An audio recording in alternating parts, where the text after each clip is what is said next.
भारत वर्षर महामहिम राष्ट्रपति माननीय श्रीमती द्रौपदी मुर्मू ओडिशा गस्तर आशा गस्त समय ओडिशा राज्य हिसाब कर देखागले महिला मान प्रति दुष्कर्म गणदुष्कर्म एवं हत्या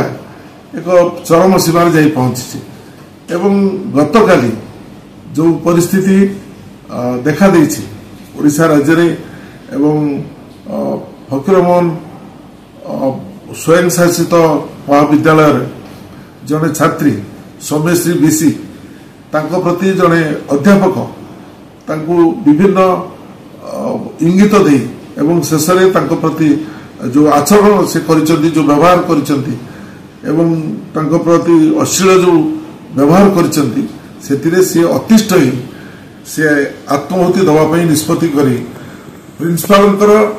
चैम्बर सम्मुख में से आत्माहुति दवा बेले जो परिस्थिति घटी एक लोमहर्षणकारी परिस्थिति जहाँफल तुरंत बालेश्वर हॉस्पिटल और बालेश्वर हॉस्पिटल तुरंत आनी All India Institute of Medical Science Bhubaneswar में रखा एवं सी एक क्रिटिकल कंडीशन में अच्छा सबुठ बड़ कथा हूँ सी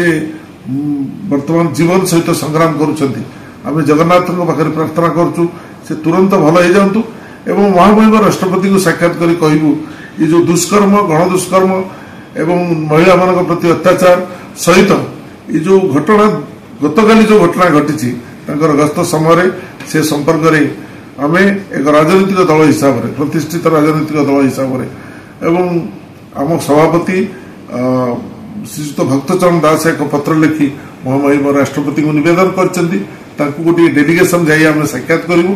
एवं ता सहित अवगत करूँ एवं मेमोरेंडम देवु जे किभली भाव में नारी उत्पीड़न नारी दुष्कर्म संख्या जो भाव में बढ़ी एवं आशा थी माने विश्वास कर जो संख्या बढ़ुची एवं सर्वोपरि ये जो झील छात्री ता प्रति उत्पीड़न जो भाई भाव में जड़े अध्यापक कर कथा को निश्चित भाव में अवगत करूँ गोपालपुर कथा कहबू केउझर कथा कहबू सबू घटना अवगत करने एक डेलीगेशन जीव आम आशा करुँ महामहिम राष्ट्रपति निश्चित भाव में आमको समय देवे आम साक्षात करूँ।